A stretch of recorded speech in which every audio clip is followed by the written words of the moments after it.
Hey guys, welcome to a new video. Like, comment and subscribe if you enjoy. Without any further interruptions, enjoy the What If. Chapter 17. Bloody Mist. Naruto makes his Susanoo dive into the ocean several kilometers from the coast of Mizu no Kuni. His arrival is far quicker than it would have been by foot, and he hopes that this is what gives him a bit of time to figure out what the best course of action is. Kurigakure is so far removed from the majority of the shinobi nations that it's often hard to get any information from them. But his mission remains: ascertain the status of any Jinchuriki and only take action if the situation isn't viable for defense against the Akatsuki. It might be too much to ask for a warm welcome, given that someone of his growing reputation would be seen as a potential invader, which is why he decided to kit out with armor. He is strong, not stupid. It's said that the Mizukage has something of a temper, and the 7 ninja swordsmen are all powerful shinobi. Presuming that there are any left that haven't gone rogue in some capacity. So he would approach as diplomatically as he can manage, not worried about his own safety, but more so for the success of the mission in warning them of the Akatsuki and asking them to agree to a cage summit. The mist is honestly the biggest pain. It's so loaded with chakra that even his sight can't penetrate all the way through, but it's raising red flags in his head. Such a dense Kurigakure no jutsu would only realistically be used in an actual battle scenario unless it's how Kiri detects intruders. Resurfacing on the sea water by foot, he starts walking his way to the nearest chakra signatures to try and find out exactly what's going on. Using the affinity to sweeten given by the Rinnegan, he draws all water from his form and lets it rejoin the sea. A slight flitter at the end of his senses has him on guard, and the tiniest poke against his sandal has him leaping into the air and drawing his gunbai. He swings it forward to meet a slim blade with alternating sharp prongs. A good 10 feet behind him, its twin launches out of the surface of the water, riding upon a thin fang and heading straight towards his back. Half a dozen more water fangs spear out with precision and chase him. Naruto swings across them, punting one of the swords into the water and dodging the spearing torrents. The oppressive mist is making things harder, so he charges his gunbai with wind chakra, making it glow white. He whips up a gust, not enough to agitate the surface anymore but to at least make it clear who he's fighting. But the mist regenerated quickly, and he didn't spot anything within his vicinity. The water under his feet is extremely dense, but he can't pinpoint the person or people doing it. It's disturbing that even his legendary sense can't accurately find anything. Fighting Kiri shinobi with their home field advantage is proving more annoying than expected. But he can adapt. Uchiha Naruto doesn't give up. He makes a few signs with his left hand and dips it into the water. Raiden. Bakurai, depth charge. The dark blue water glows and crackles as the lighting chakra spreads through it, but all of it is channeled and caught into a network that sends it straight into the twin blades. They come back swinging and stabbing, now sparking with lightning. Naruto narrows his eyes. Even through the mist, he could see the resemblance between those pathways and a human chakra pathway system. And then he grins, now understanding just what kind of threat he's facing. He focuses chakra to his eyes and uses them to send a genjutsu straight into the water. Fusekoi, malfeasance. His chakra overpowers the control needed for this shinobi to stretch themselves over the large body of water, and the glowing ley lines shrink to human size. The tendrils holding the blades sink in and vanish. Hazuka clan Hiden Jutsu, hydrification. Naruto speaks to the mist and sea, wielding blades that perfectly circumvent its weakness to lightning chakra. Are you one of the 7 ninja swordsmen of the mist? You could say that. A man's voice reaches his ears from every direction at once. You're in the bloody mist now, stranger. I'm on a diplomatic mission to speak with the Mizukage. I guess ya haven't heard, Kekaki. The Mizukage went nuts and started killing every Kekkei Genkei shinobi in the village. Ya won't be able to talk to him if ya tried. Naruto exhales a sigh of annoyance. That makes things complicated, and he hasn't even really started yet. Who do I speak to then, to resolve this? Naruto dodges 2 charged blades with a cartwheel backwards. Kiri shinobi are quite clearly mad without an insane Mizukage. We got something of a resistance goin' if ya feel like helpin' out a bit. Another high-speed slash, blocked with his gunbai before the man immediately retreats into the mist. Even as he gives the olive branch, he still won't stop attacking. Why don't you stop attacking me so that you can introduce me to your faction then? Kekaki. Sorry Konoha shinobi. It's just customary to greet outsiders warmly in Kurigakure. Ah, Kiri doesn't want to let outsiders in at all, so they're trying to scare them off before they get close. Things must be bad. As much as I love the thrill of the fight, I am here on business. Naruto stows his gun by. Evidently, it's not enough to dissuade the Hazuka, and Naruto feels several dozen projectiles of water launch at him quickly. Naruto sighs again, flipping through the volley and dashing towards his original goal, actual land. Holding out on me, Konoha shinobi. The voice follows him eagerly. You have no idea how much. Believe me when I say that I don't like being interrupted when I'm busy. Show me. Another enormous volley of water projectiles are sent straight at him, along with lightning currents from every direction. Naruto raises both arms out, projecting a translucent shield in front of his form. Gakido. Every shred of chakra being sent at him and permeating the atmosphere is steadily absorbed into the shield. The Kurigakure no Jutsu vanishes quickly. When sunlight finally peers through, the stunned man that had been fighting him is revealed to be barely older than Naruto himself. Well, the man starts uncertainly, but with his shark tooth grin widening. Ya certainly made me eat my words. And ya ruined my silent killing technique too.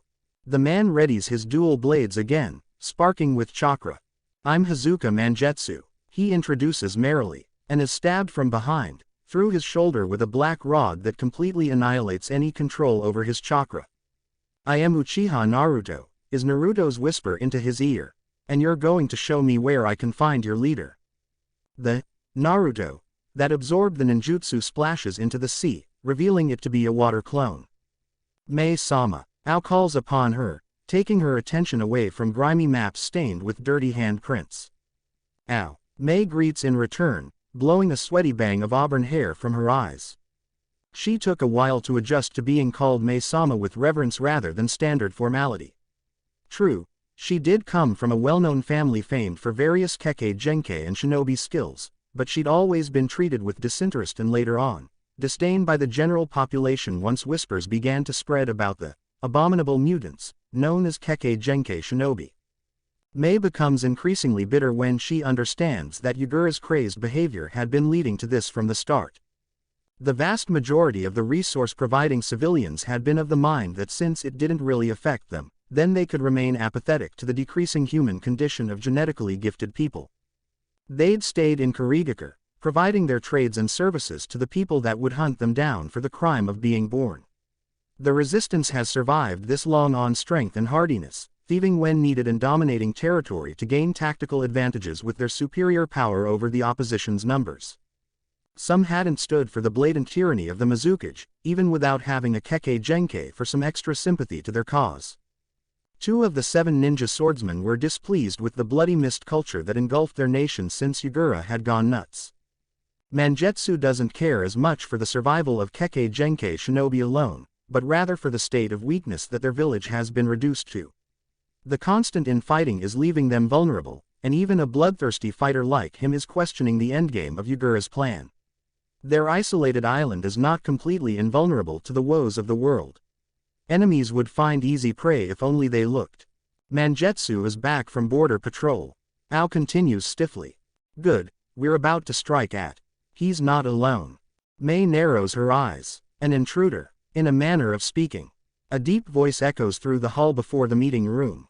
A pair of footsteps breaks some of the silence of the dank hideout.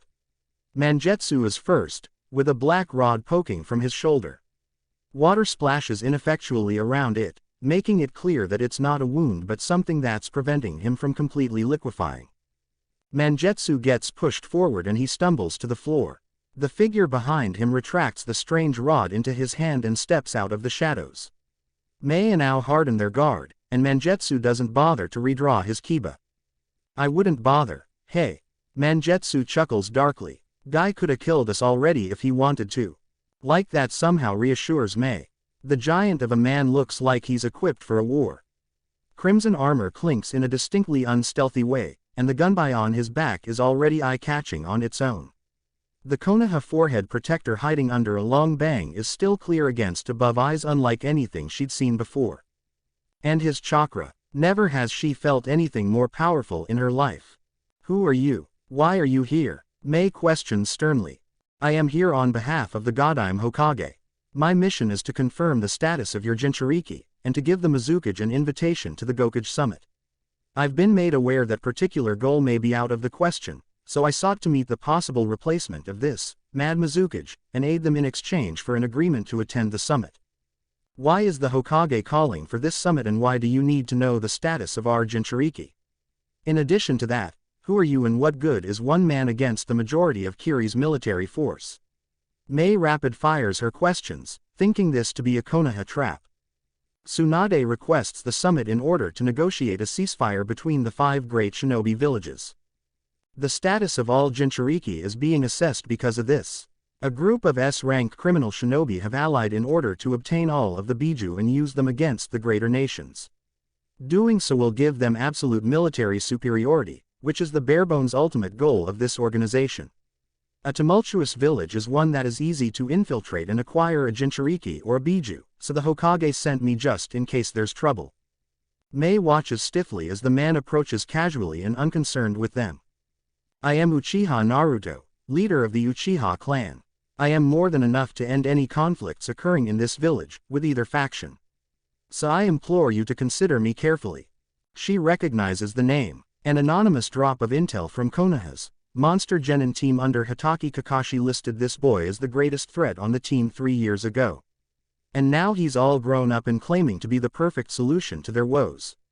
He looks like the picture. She just hadn't imagined that child could grow up to be this frightening. Chojuro, escort him outside please. A Megakure. Pain isn't too pleased with Madara's prodding. The man had pulled 2 syringes and taken a sample of his blood, along with poking another into his eye after applying some eye drops. The vision in his left eye is blurry, but Madara assures him that Kabuto's solution is safe and would wear off in a few hours. It's always wise to have a backup plan. Pain. Madara slots the blood and enzyme vials into a clear bag. Pain has never lost in battle. Conan defies Madara's word with little inflection. But he is still not immortal. Madara counters. The Rinnegan is an exceptionally versatile and powerful dojutsu, but even a master with a pebble can defeat a novice with a shuriken. Why not just take the Rinnegan? If you believe yourself so infallible, you could take these eyes from me and get the job done yourself. Pain interrogates boldly. Think before you speak, boy. It would be a complete waste to rob you of your power for an eye that my body probably can't control. But if it's any consolation, I'll pluck those eyes out if you fail the plan and find someone who can control them. This is part of your destiny as a wielder of the Rinnegan. To be a savior of this world. Don't demean yourself with such things. Madara shakes his head in clear annoyance.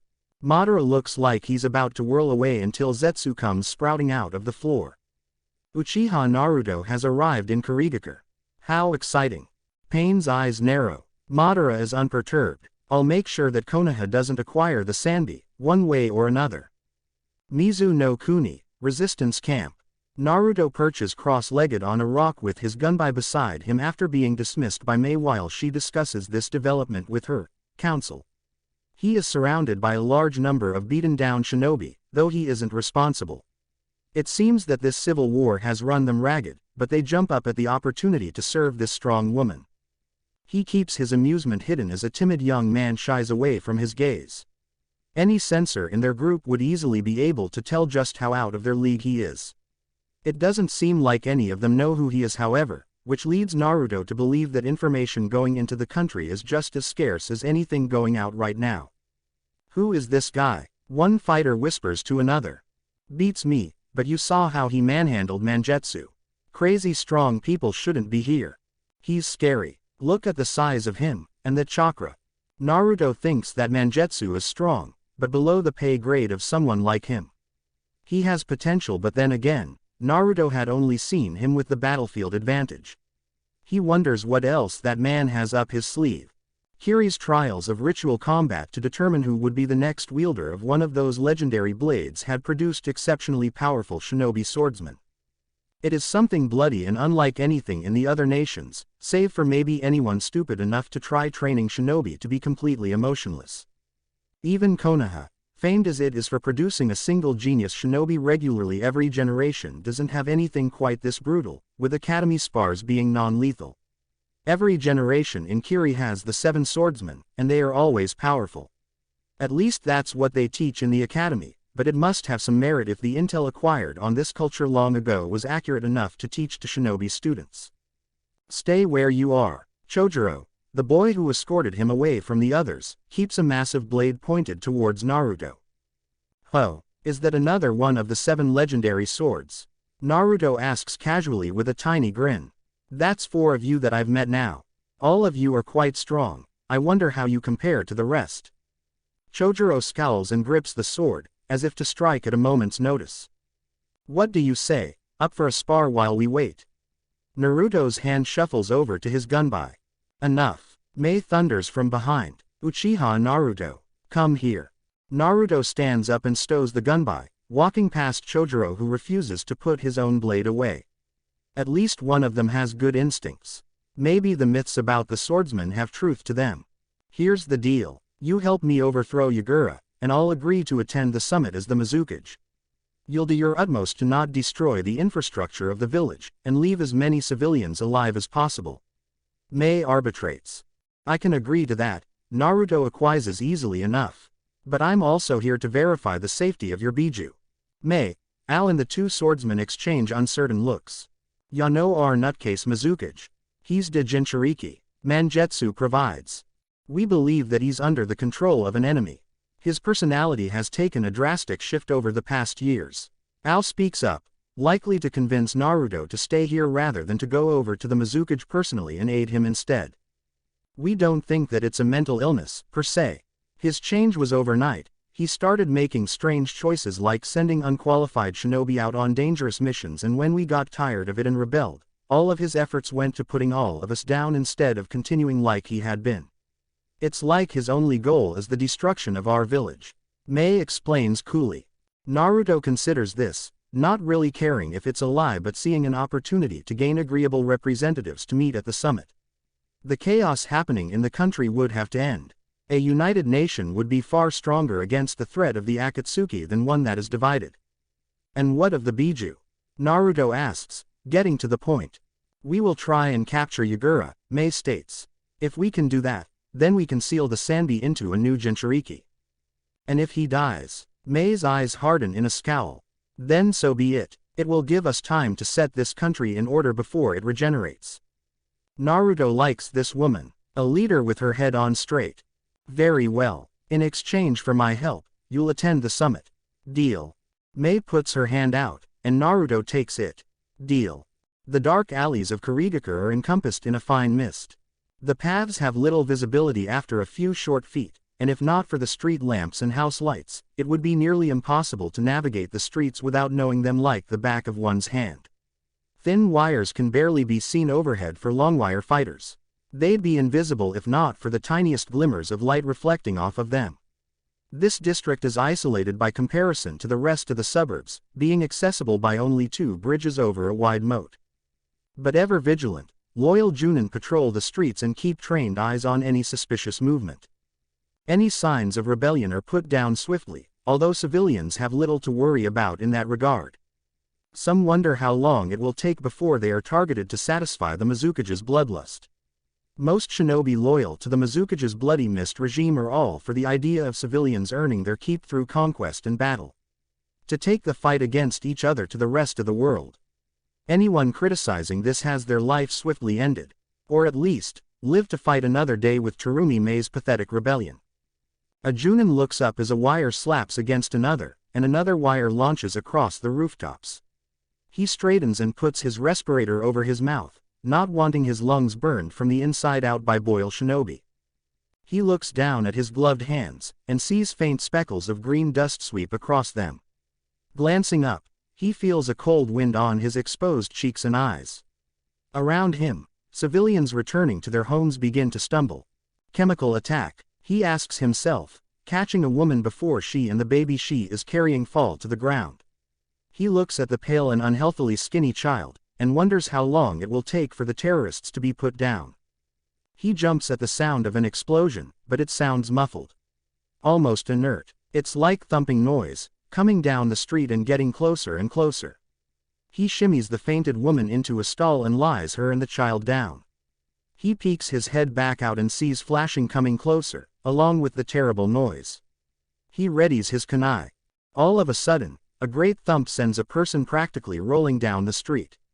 He assesses this man, and sees a large signature sword in his hands, less of blade and more of a reel of explosive tags. Shibuki. He sputters, looking at the foggy blastsword. The bearded man holding it growls at him and bares jagged shark teeth. Don, stand there boy. The bloodline mutants are here. Swallowing, he readies his kunai and dashes horizontally along the building to flank from the trespasser's side. He can see a white glow in a strange curved shape through the mist. Several of his comrades converge on their location, and they leap into the mist to attack Jinpachi's foe. As their various blades strike, they are all stopped by thick roots that spontaneously erupt from the ground. A hollowing scream echoes through the street, and the Junin only has time to register one skewered torso fly past him and land with a wet slap. My legs. The other man rasps weakly through his own respirator. He faces forward after glimpsing at the mutilated Chunin, knowing that one would only have a minute to survive at best. A massive wrapping of explosive tags launches around the mysterious assailant, all of them pointing directly towards a singular, contained explosion that would vaporize anything inside its radius. He doesn't bother moving, he instead looks for other threats. He doesn't see or smell anything, but another mute explosion is a strange thing to hear when Jinpachi is the one fighting. He's right next to the action and yet, the entire battle doesn't seem chaotic. There are flashes of light where the explosions should be, but looking at the scroll of explosive tags, he sees that each explosion is seemingly swallowed by a translucent shield that's transferring all of the energy into a fan-like weapon. On closer inspection, it's almost as though the Mont's armor is glowing white, and is absorbing much of the explosive force and diverting its energy as well. And then he is looking at one eye. It's not a familiar one. There is something eerie and frightening about this inhuman eye, and it feels as though time is slowing down as he aims his kunai straight for it. Uchiha. Everything feels hot, scorching and blinding. A single second feels like an eternity as he tries to chase away the flashing in his eyes by blinking.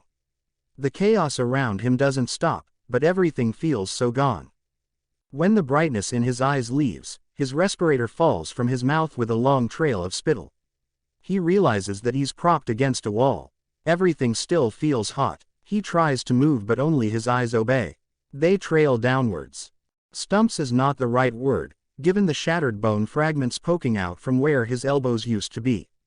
His breath stops entirely. He can't drag in any air, and his eyes go further and see that there is nothing left from his ribcage down. Blinding panic consumes his mind, but what is left of him does not respond. As if by instinct alone, his mouth opens and shuts soundlessly like a fish out of water. The mysterious monster deflects another onslaught of explosive sword swings before stopping right in front of him. This will all be over soon. A hand is placed on top of his head, and his world is plunged into blissful, unsuffering darkness. Naruto withdraws his hand from the little Junin's mind after doing a bit of searching in it through his last moments. Sweden Ninjutsu. An upcoming birthday. How to surf and surf life-saving techniques. General hints towards what life is like and the different kinds of struggles they deal with in comparison to Konoha. It's all very interesting, but there is an explosion-happy swordsman trying to kill him, so he supposes it's not the best time to scour through the minds of dying men.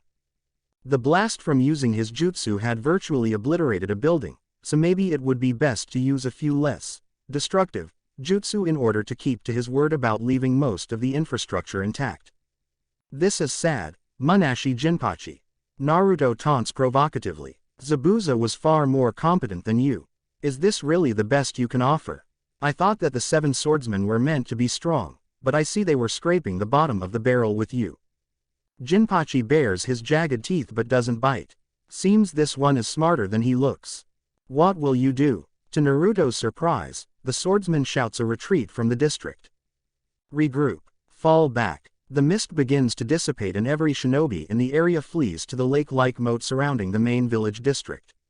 A huge home field advantage, and a massive wall to add to defenses. Tactically sound, at least. He catches one shinobi lagging behind the rest and focuses chakra to his eyes. Fusekoi, malfeasance. We need the advantage. Get on the water and prepare some sweetened ninjutsu. Jinpachi growls out. That jutsu of his, he can absorb energy and send it straight back at us, but there's gotta be a limit. If shit at ninjutsu, use weapons and tags. I gotta look at his headband, he's a Konoha shinobi. One Chunin points out, who'd been slower than the rest. We should sound the alarm that we're under attack. As soon as the man is finished speaking, sirens begin ringing with deafening loudness from the main district. They had a good way on the water surface before Jinpachi speaks again. I get de feelin', Jinpachi spits, that he's workin' with de rebels. Never mind, get ready. The Chunin nods and pulls out a kunai, and goes to stab Jinpachi. What the hell are ye doin'? Jinpachi deflects the attack. Ya gone mad, boy. No more than your Mizukage. The Chunin smirks, voice smooth and calm. He weaves through the men trying to stop him with unseen grace, continuing to assault Jinpachi. I don't wanna kill ya boy. Snap out of it. The Chunin smirks at him and continues to attack. It's genjutsu. We gotta snap him out of it. Jinpachi would have just killed him, but they're low on healthy troops as it is. That prick is controlling him, then it's probably to see what I can do to break him out of it. Kai. A Junin attempts after grabbing the still Chunin's shoulder. Nice try, but you'll need more control to throw off my chakra. The possessed Chunin grabs the hand, pulling it into a lock and snapping it at the elbow. Jinpachi unreels some blank scroll paper from the blade, but before he can try and seal the Chunin to snap him out of the genjutsu, a wire goes spearing through the genjutsu victim's heart. The needle sweeps around as if by its own will and lands in the hand of a tall and gangly blonde man. Hahaha, you've gone soft, Jinpachi. Kushimaru. Jinpachi nods at him. At least that's one problem solved. Someone tend to that broken arm. I could tend to that, I'm something of a medic nin. The possessed Chunin speaks up, seemingly unaffected by having his heart skewered. A talking corpse. Hahaha, you should be dead. Kushimaru chuckles flamboyantly. The persistent smile on the Chunin's face doesn't leave. He pulls one explosive tag out of his pouch. Gojo Kibaku Fuda, moodily multiplying explosive tags. One tag becomes 2, then 4, then 8, and the remainder of the squad only has time to run before the inevitable consecutive explosions. One of the braver ones dives into the water and pulls the Chunin under, and essentially defuses the walking bomb at the cost of his own life. Fuck. Jinpachi curses. The ability to control another's actions is a trait of the Uchiha clan, Kekaki. I suggest not looking at his eyes, you might yet live to tell the tale, Jinpachi. Here, he comes. Jinpachi mutters, eyeing the armored monster casually approaching them on the water. They should really be with the main force to stop the rebel invasion, but this man. I am Uchiha Naruto. He introduces with the same nonchalant inflection he used when speaking through his genjutsu captive. Dead meat, boy. Jinpachi snarls. In shark-infested waters now. Looks like sashimi from here. You've been struggling as it is. But since I'm generous, I'll give you one chance to surrender and join Terumime's resistance before I skin you alive. Should I keep my eyes closed to make things even, or are you perhaps overconfident? Those abominations are more dangerous to Kiri than we are. Jinpachi readies himself. Don. Underestimate. I am, Kushimaru. You know what these Uchiha are like. Jinpachi gives some signals behind his back, ordering the other shinobi to engage in some preemptive action. They circle around Naruto, who does nothing to dissuade them. It would be wise for you to surrender. I have you surrounded, Naruto states with offhanded, joking arrogance, grating on Jinpachi's nerves. Heavy rain starts pelting the lake surface, but it's turning the surface black and murky. Rain. Naruto holds his gloves hands out, wiping the black droplets from his wrist as if to test what it is. Jinpachi slams the blast sword against the darkening water, causing it to erupt in fire. The surrounding shinobi all weave hand signs without pause. Oil. Naruto exclaims, appearing to be excited at the unique fighting method. Sweden. Bakusui Shoha, exploding water colliding wave. An eruption of water makes the lake unsteady as it's dragged into the giant, oil-filled flaming well. The wave itself eclipses the wall surrounding the village. Thin, nearly invisible wires circle around Naruto, limiting ways of escape.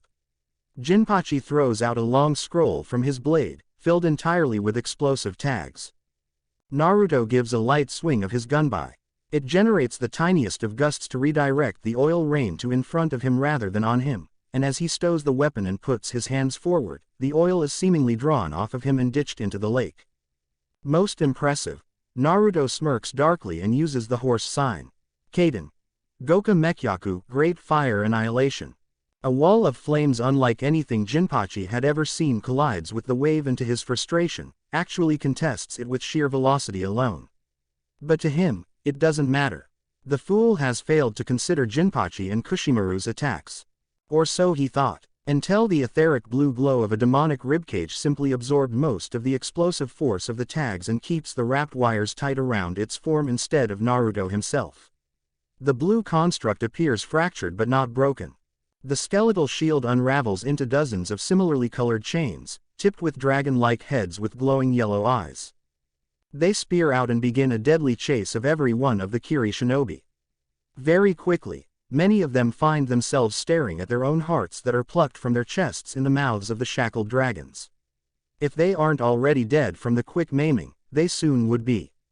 As the chains crash into the waves through the inferno, the oil in the water is either burned away entirely or dissipates as uncontrolled chakra does. Jinpachi manages to deflect the fast-moving chains and dodge them with some effort, but his explosive weapon is rendered seemingly useless against the chains. Touching them makes his weapon harmless, so all he can do is try and set it off midair with a carefully manipulated suiton against the edge to knock them back. Kushimaru has less trouble, being far quicker between the two of them but can't find an opportunity to attack. But they are whittling down, already it's just the swordsmen remaining. If they don't act now then they wouldn't live to fight another day. This is getting boring. Naruto's lips tilt down with dissatisfaction. Kushimaru, Jinpachi hisses. Listen, he can deflect kinetic attacks and ninjutsu but he hasn't shown he can do both at once. All in. Let's end this prick. And, look, his feet are exposed when he uses the skeleton chakra, and Hidosen move. Gotcha. Kushimaru makes some water clones under his feet, and they all swim out with speed for his next assault. Jinpachi forces as much chakra as he can to force it to spawn more tags, and unleashes everything he has in loops around Naruto. Have you gone senile? You've tried this one already. Naruto casually dodges multiple wire blades thrown from the clones. Suiton. Suiryuden Water Dragon Jutsu. Jinpachi cast with anger. Naruto leaps into the air after needle blades poke at his sandals, right into the effective radius of the explosive reel. The water dragon surrounds him in laps and the wires thrown seemingly at random, suddenly tighten with extreme speed on Naruto's form. The water dragon drags the explosive tags closer and the wires all align within an unsafe area for Naruto to deflect. Fucked now. Jinpachi grins wickedly. Naruto grins back, equally evil. Shinra Tensai. Yagura stands with his arms behind his back, chuckling carelessly as he sees the massive shockwave expand and push all the air and debris in the area away. A veritable tsunami is pushed around the moat before it settles not long after, albeit not as calmly as it was before. He knows that the swordsmen are dead long before anyone else. Yagura-sama, please. The rebels are here to seize control, we must push back with full force. Yes, I understand. Yagura turns away from the window to his emergency council. All reserves should be deployed at the main battlefield and at the moat with those intruders. Intruders? It's just one man, dear counselor. Yagura giggles. Yes, perhaps it's best that I make an appearance personally. Looks of relief spread around the room and Yagura's smile widens. Who will be handling troop deployment in your absence? One asks greedily. None of you. Yagura replies, spectacularly candid. Before they can even blink, he whips around with his staff and uses its hooks to dismantle every last person in the room. Yagura laughs madly, leaping out of the window deftly and leaping through the mist of the village, cutting down any of his allies, as he did so. Yagura's on the move. Ow. Having witnessed the meeting with the Byakugan, informs Mei. All right, Mangetsu, Chojuro, take our troops and mop up anyone who doesn't surrender. Al and I will tend to Yagura before he gets out of hand. Mei barks out. Gotcha. Hi, Mei-sama. Naruto spots the massive moving ball before he bothers to try and sense it, but it rolls through the village and crushes every building in its path without losing any of its momentum. It's coming straight for him, however, which makes things a bit easier. He doesn't want to be responsible for more carnage right in the middle of the village, so he takes the active measure of retreat to find some open space without anything at risk of damage or death nearby. But the transformed Jinchuriki bounces off the wall like a child's ball, leaping straight after him and bounding off the air itself. Naruto substitutes with multiple imprinted items that he'd left a trail of before finally arriving on the beach that he'd landed at when first coming to Kiri. Mokuden. Hobi no Jutsu. A dragon-shaped wooden masked combination of Mokuden and Fuinjutsu sprouts from the beach sand and conceals Naruto. The technique and the ground shake violently from the force of the curled-up Sanbi, colliding multiple times as Naruto collects its energy into his gunbai. The mouth of his jutsu opens up, and Naruto expels as much wind chakra as he could back at the Sanbi before it smacks down again. Naruto hasn't fought a fully transformed Biju before, but he certainly wasn't expecting it to shrug of the jutsu in its entirety, so he is forced to leap away and assess the situation while dodging. Too fast to catch with my chains, but too eager to press the advantage for single attacks to deter it. A repeated assault is the next reasonable step. Determine how much damage it can take consecutively before it budges and gives an opportunity to disable it. A full frontal assault may be key, seeing as it can bounce off of anything else. Kanzeon Renge-O, Lotus King. A construct of wood sprouts from the sand, armed with hundreds of arms stored behind its back. Naruto strikes quickly as the Sanbi makes a returning run, using every hand to smack into the Biju. The arms get blasted away, virtually into sawdust by the spinning monster, but the creature slows down just enough to engage a different way. The almost ornamental faces decorating the wood statue above its forehead all shoot out ninjutsu of each basic chakra nature. The Sanbi howls angrily and stops in motion entirely, being pushed back by the force. Mokuden. Mokuryu, Wood Dragon. Naruto summons wood dragons to bind the three swishing tails, effectively capturing them and preventing the Biju from becoming mobile again. Almost got you. Naruto huffs, not quite used to rapid expenditure of chakra on this scale but with plenty left in the tank. He looks at the Sanbi in its eye and attempts to subdue it with genjutsu. But it seemingly slips off, not unwilling to rend it under his control but almost as though it's being blocked.